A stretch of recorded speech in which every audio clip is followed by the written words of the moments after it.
galerinha da segunda série! Chegamos à 100ª aula de língua portuguesa. Olha só que legal, né? Hoje é um dia especial aqui, um dia de festa. Que legal que você tá aqui para mais essa aula e a gente vai aprender algumas coisas muito legais hoje. Espero que você aproveite, tá bom? Vamos lá então? Vamos para os objetivos da nossa aula? Leitura compreensiva de leis.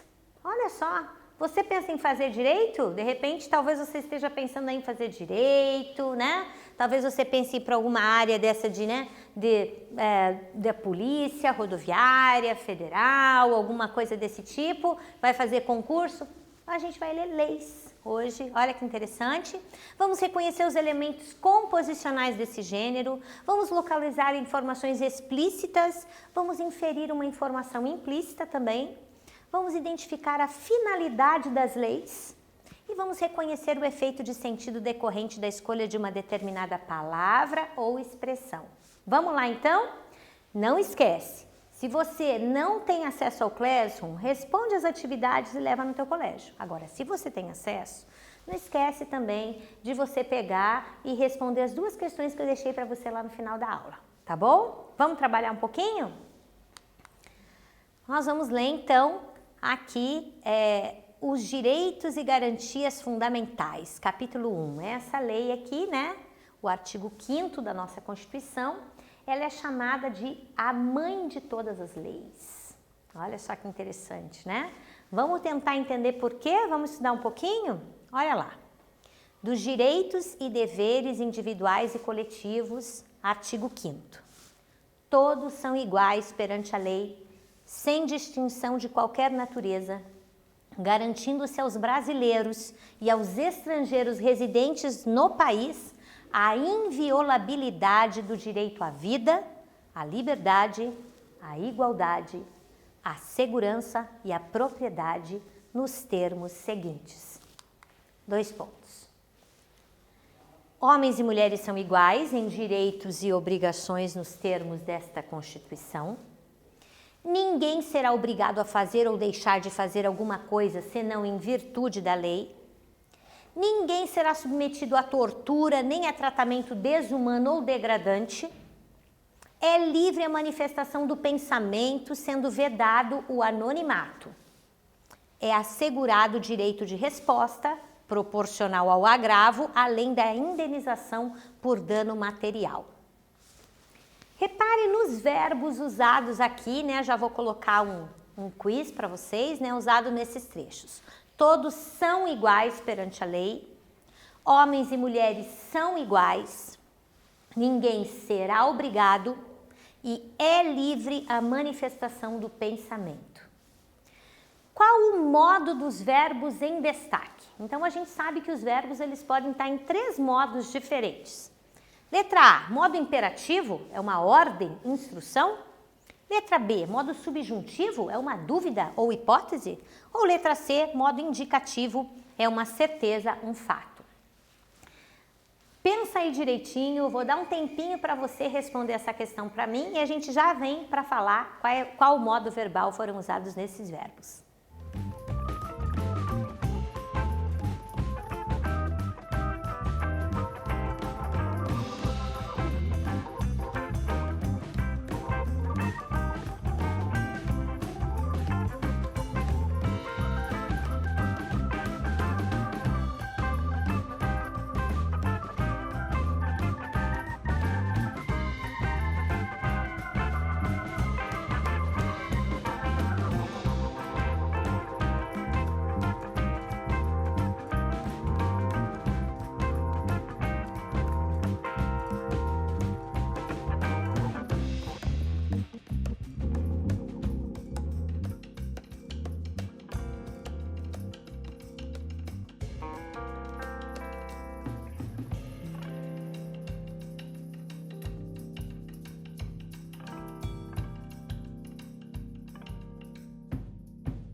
E daí, vamos lá, você respondeu para mim? Como é que ficou essa tua resposta aí? Qual foi o modo verbal usado ali no são, será e é?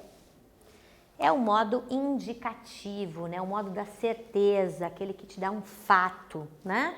Ele está dizendo exatamente todos são iguais, modo da certeza, homens e mulheres são iguais, ninguém será obrigado, é livre a manifestação do pensamento. Modo da certeza, modo indicativo, tá? Olha aqui, na atividade 1, entre as garantias expressas pelo artigo 5º da Constituição Federal, que é chamada de mãe de todas as leis, já tinha falado isso para você, estão a igualdade de direitos e obrigações para homens e mulheres, a livre manifestação do pensamento, a inviolabilidade da vida privada, da honra, da imagem das pessoas, a liberdade de consciência e de crença, entre diversos outros direitos que são chamados de direitos fundamentais. Uma lei serve para regulamentar as ações que garantem os direitos dos cidadãos. Apesar de estarem garantidos em leis, esses direitos estão sendo assegurados?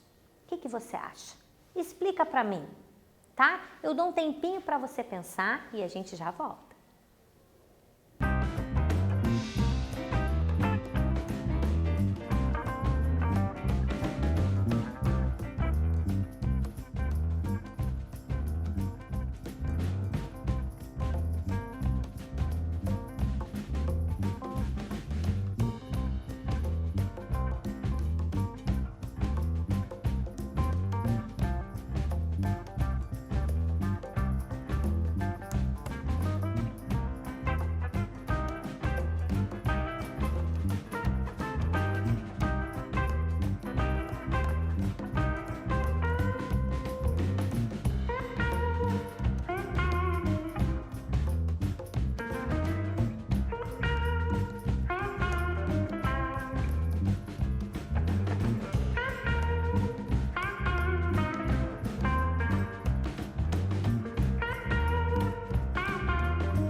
Então, vamos ver? Olha, aqui uma pergunta muito importante. Apesar de estarem garantidos em leis, esses direitos estão sendo assegurados?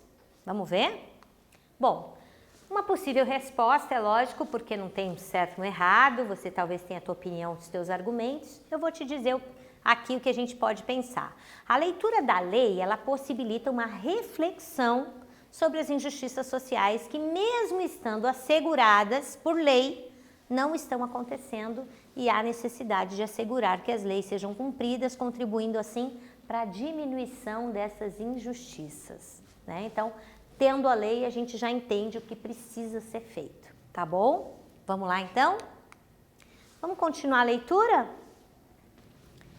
É inviolável a liberdade de consciência e de crença, sendo assegurado o livre exercício dos cultos religiosos e garantida na forma da lei a proteção aos locais de culto e suas liturgias.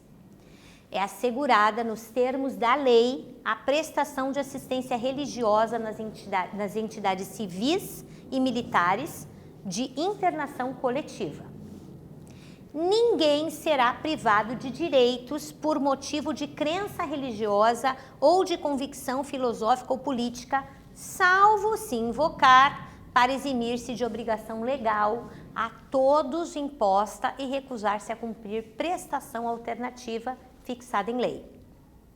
É livre a expressão da atividade intelectual, artística, científica e de comunicação, independentemente de censura ou licença. São invioláveis a intimidade, a vida privada, a honra e a imagem das pessoas, assegurado o direito à indenização pelo dano material ou moral decorrente de sua violação. Atividade 2. Depois de lermos esse trecho da lei, você pode inferir que interpretar uma lei seja o mesmo que interpretar um texto de jornal, de revista ou um romance. O que você acha? A gente já trabalhou aqui com notícia, a gente já trabalhou com reportagem, a gente já trabalhou com propaganda, a gente já trabalhou com crônica. É a mesma coisa? Interpretar uma lei é a mesma coisa que interpretar uma reportagem, interpretar uma revista, interpretar um romance? Se sim, explica por que sim. Se não, explica por que não e a gente já volta para ver a tua resposta.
Você respondeu para mim? Vamos ver como é que ficou a tua resposta? Eu acho que tá bem tranquilo aqui, né? Na verdade, interpretar uma lei não é o mesmo que interpretar um texto de jornal, de revista ou um romance. Não é mesmo, tá? A interpretação da lei depende de conhecermos a estrutura da lei. E é isso que a gente vai fazer também, tentar entender a estrutura da lei, como é que ela se comporta, como é que ela é montada e tudo isso. Vamos pensar mais um pouquinho? Tem um quiz 2 para você. Quanto à estrutura da lei, podemos dizer que ela, letra A, é escrita em texto corrido, em prosa, em parágrafos, é assim? Letra B, possui um formato específico? Ou letra C, ela é escrita em versos como um poema, mas sem rimas? Tá fácil. Pensa direitinho aí e a gente já volta para comparar nossas respostas.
E daí, você respondeu? Vamos ver como ficou a tua resposta?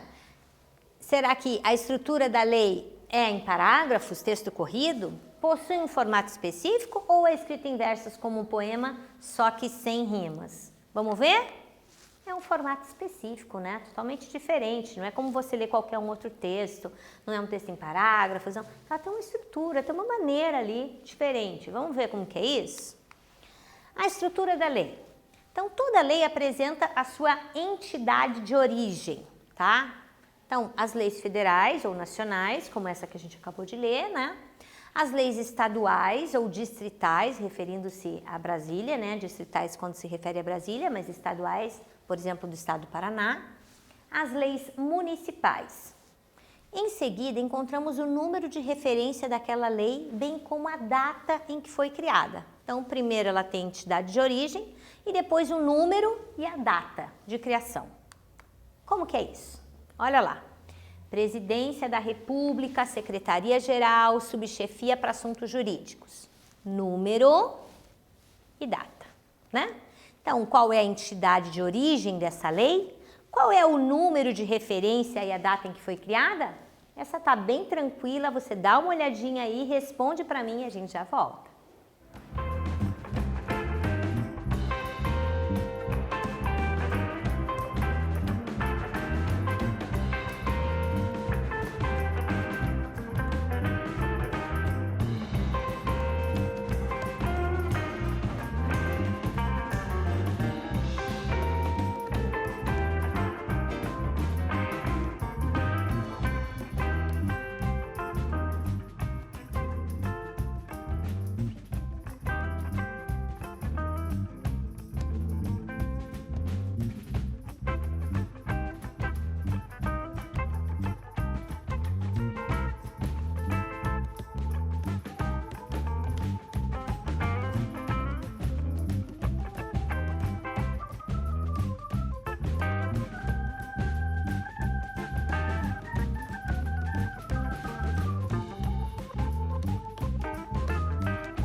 Essa resposta estava fácil, né? Eu tenho certeza que você já achou aqui. Qual é a entidade de origem dessa lei, né? Então, a entidade, Presidência da República, Secretaria-Geral, Subchefia para Assuntos Jurídicos, tá? E qual o número da referência à data, né? Lei número 11.340, de 7 de agosto de 2006. Agora, depois da entidade da lei, do número de referência e da data da criação, toda lei apresenta uma ementa. O que é uma ementa? É um resumo do que será tratado na lei, tá? Então, nesse caso, tá aqui, né? Essa aqui é a ementa, né? Cria mecanismos para coibir a violência doméstica, familiar, tá? Então, aqui, específico. Então, a expressão e dá outras providências que termina em ementa. Olha só. Cria mecanismos para coibir a violência doméstica e familiar contra a mulher nos termos do parágrafo 8º do artigo 226 da Constituição Federal, da Convenção sobre a Eliminação de Todas as Formas de Discriminação contra as Mulheres e da Convenção Interamericana para Prevenir, Punir e Erradicar a Violência contra a Mulher. Dispõe sobre a criação dos juizados de violência doméstica e familiar contra a mulher, altera o Código de Processo Penal, o Código Penal e a Lei de Execução Penal e dá outras providências. Termina com e dá outras providências. E a atividade é a expressão e dá outras providências que termina em ementa. Letra A, torna a lei mais confiável? Letra B, resume o que diz toda a lei? Ou letra C, é uma forma de dizer que a lei pode abranger outros assuntos? O que quer dizer isso? E dá outras providências, tá? Pensa direitinho, olha as opções e responde para mim que a gente já volta.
Respondeu então? Vamos ver? Essa aqui tá muito fácil, né? Então, Aqui, na verdade, é possível encontrar nas leis matérias importantes que não estão na ementa. Então, são as outras providências, seria C, né? A lei pode abranger outros assuntos, tá? Elas podem ser colocadas assim pelo legislador para produzir brechas na lei e evitar polêmicas, tá? Então, bem importante isso também. A estrutura da lei. Ainda existe em algumas, não todas, o que a gente chama de preâmbulo, tá? A ementa, ela é seguida do preâmbulo, que é basicamente um parágrafo introdutório que representa o espírito em que foi criada uma lei. O preâmbulo é o conjunto de enunciados formulado pelo legislador constituinte originário, né, situado na parte preliminar do texto constitucional que veicula a promulgação, a origem, as justificativas, os objetivos, os valores e os ideais de uma Constituição, servindo de vetor interpretativo para a compreensão do significado das suas prescrições normativas e solução dos problemas de natureza constitucional. Então, o preâmbulo, ele é colocado logo depois da ementa ali, né? E tem um papel bem interessante. Repare aqui, né? Quem fez a lei, a data, tal, né? E aqui tem o preâmbulo, tá? Não são todas as leis que contém, mas muitas delas ele aparece ali. Vamos ler o preâmbulo daquela primeira lei que nós lemos, a mãe de todas as leis, do artigo 5º? Nós, representantes do povo brasileiro, reunidos em Assembleia Nacional Constituinte para instituir um Estado democrático destinado a assegurar o exercício dos direitos sociais individuais, a liberdade, a segurança, o bem-estar, o desenvolvimento, a igualdade, a justiça como valores supremos de uma sociedade fraterna, pluralista e sem preconceitos, fundada na harmonia social e comprometida na ordem interna e internacional com a solução pacífica das controvérsias, promulgamos, sob a proteção de Deus, a seguinte Constituição da República Federativa do Brasil. Atividade 5 para você. Preâmbulo é um parágrafo, então, introdutório que representa o espírito em que foi criada uma lei, né? Leia novamente um trecho do preâmbulo, olha. Destinado a assegurar o exercício dos direitos sociais individuais, a liberdade, a segurança, o bem-estar, o desenvolvimento, a igualdade e a justiça como valores supremos de uma sociedade fraterna, pluralista e sem preconceitos, fundadas na harmonia social e comprometida na ordem interna e internacional com a solução pacífica das controvérsias. Então, qual é o espírito dessa lei? Né? Se aqui mostra o espírito da lei, a minha pergunta para você é, qual é o espírito dessa lei? Eu dou um tempinho, você pensa direitinho, escreve para mim e a gente já volta.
Então, o que você respondeu para mim? Qual é o espírito dessa lei? A mãe de todas as leis lá que nós lemos? Então, esse preâmbulo, então, ele demonstra que o espírito sob o qual essa lei foi criada tem o intuito de assegurar o exercício dos direitos sociais e individuais dos cidadãos brasileiros. Então, aqui já mostra que essa lei ela foi feita para assegurar os seus direitos, os meus direitos, os direitos de todo cidadão, tá? Brasileiro, inclusive, como nós lemos, e moradores, né, que moram no Brasil, tá? A estrutura da lei, então, agora, sim, o conteúdo dela, tá? Isso daí quase introduçãozinha ali, mas agora o conteúdo. Esse conteúdo, ele pode estar organizado de forma temática, em títulos, capítulos e seções, seguidos de números romanos, tá? Vai sempre usar os números romanos ali, como você já viu em algumas. Tá? Então, aqui, título dos princípios fundamentais, artigo, ó, tá?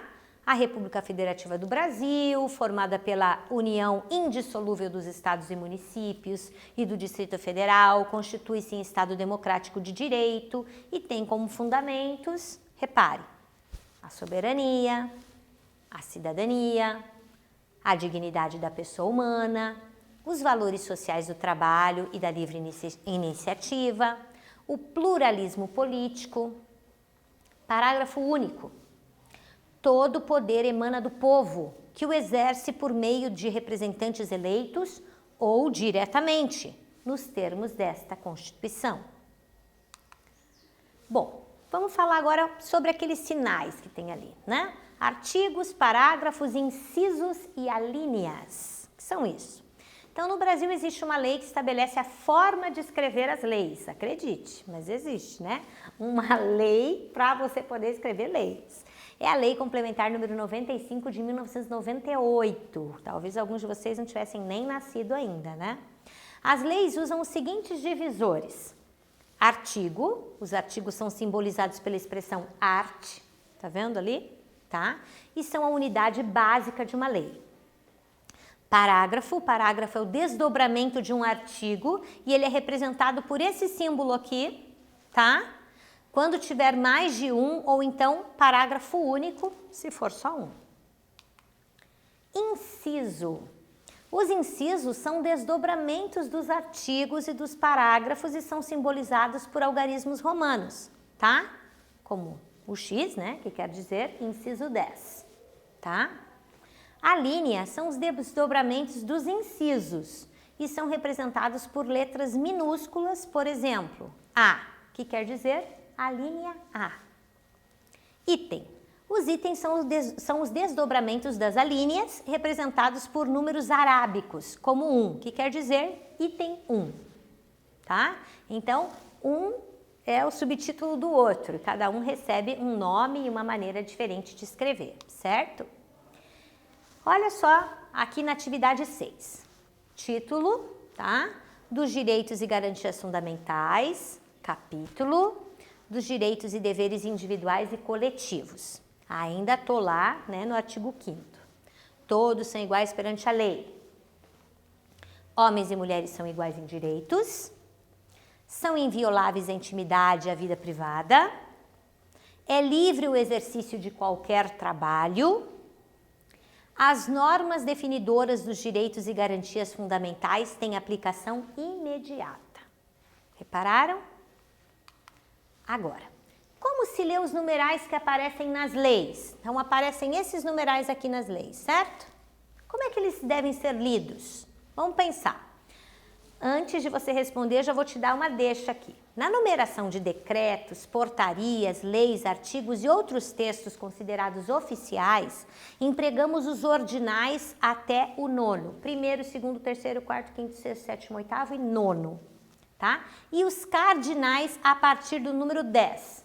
10, 11, 12, 15, 18. Sempre que for decretos, portarias, leis, artigos e outros desse tipo, tá? Então, esses que estão aqui, como que a gente deve fazer a leitura deles? Eu vou dar um tempinho para você, você responde e a gente já volta.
Então, você respondeu para mim?